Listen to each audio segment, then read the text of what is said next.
Bonjour à tous, aujourd'hui 3 questions, vous commencez à me connaître. J'aime bien les questions parce que ça nous fait réfléchir. Alors qu'on croit qu'on connaît tous les textes de la Bible, etc., qu'on a les réponses à tout.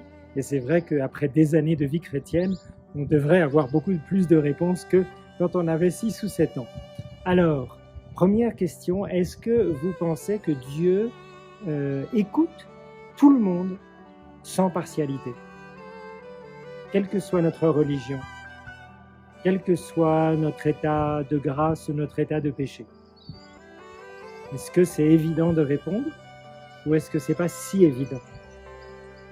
La deuxième question qui est liée à celle-là, c'est quelles sont les conditions que Dieu veut que nous ayons afin qu'il écoute nos prières? Bon, bien sûr qu'il écoute toujours, mais qu'il exauce nos prières. Il y a entendre, écouter, exaucer. Alors, quelles sont ces conditions? Et puis enfin, une troisième question.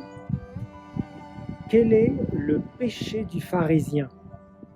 Même des gens qui ne sont pas très chrétiens, qui ne vont pas forcément à la messe, ils savent que le pharisien n'a pas bonne presse. Ils savent que le nom de pharisien, ça sonne pas très bon, quoi.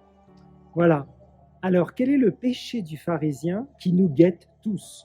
Il y a toujours un petit pharisien qui dort en nous, qui dort ou qui est très, très alive, comme on dit en anglais, qui est très vivant et qu'il faut corriger pour plaire à Dieu.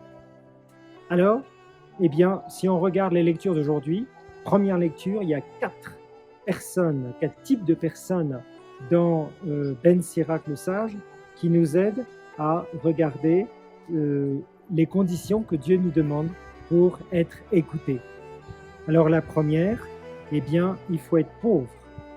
Deuxièmement, il écoute la prière de l'opprimé. Troisièmement, il écoute la prière de l'orphelin.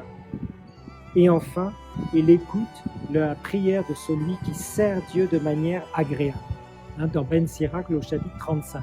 Alors vous allez me dire, ben oui, mais moi je ne suis pas opprimé, j'ai une bonne vie, tout va bien, quoi. Oui, mais bon, ça fait partie de catégories de gens que le Seigneur écoute peut-être plus que le riche qui est autosuffisant et qui se justifie lui-même. La prière du pauvre traverse les nuées. Ensuite, dans le psaume 33, on voit que les pauvres sont encore ceux que Dieu écoute, mais les pauvres de cœur. Si vous dites, moi j'ai de quoi vivre, j'ai un bon train de vie, Dieu ne va jamais m'écouter. Non, c'est la pauvreté en esprit. N'oubliez pas la première béatitude. Qu'est-ce que Jésus dit dans les béatitudes? La première béatitude, c'est « Bienheureux les pauvres ». Il n'a pas dit « Bienheureux les pauvres matériellement », bien que ça peut aider. Bienheureux les pauvres en esprit, ceux qui préfèrent écouter Dieu et suivre la volonté de Dieu, vivre selon la volonté de Dieu que selon leur propre volonté et leur propre désir. Ça, c'est la vraie pauvreté de cœur. Il ne faut pas se tromper. Alors ensuite, la deuxième catégorie dans les psaumes, c'est ceux qui sont dans l'angoisse. Voilà. Et puis, ceux qui sont justes. Et on ne peut pas être juste comme Joseph et Noé sans adorer Dieu, sans écouter sa parole. C'est pas possible. Voilà. Et puis enfin, le Seigneur se penche sur les esprits abattus. Voilà. Alors, ensuite, dans l'Évangile, il est vraiment clair que le pharisien, c'est le type même du religieux, de l'âme religieuse, mais une âme religieuse qui est plein de vanité, de self-justification, vous voyez, d'auto-justification. Voilà, qui croit que j'ai pas besoin d'aller me confesser, je me confesse directement à Dieu, ou je demande pardon, voilà, si j'ai heurté mon prochain. Celui qui ne se confesse jamais, qui est chrétien, catholique, celui-là, il devrait examiner un peu sa conscience. Jésus a institué le sacrement de réconciliation le jour de la résurrection en disant aux disciples « Ceux à qui vous remettrez les péchés, ils leur seront remis ». Donc, vous voyez, le pape Jean-Paul II, il se confessait toutes les semaines. Plein de saints se confessaient régulièrement. Et nous qui sommes peut-être beaucoup plus pécheurs, on se confesse quoi, une fois par an et encore?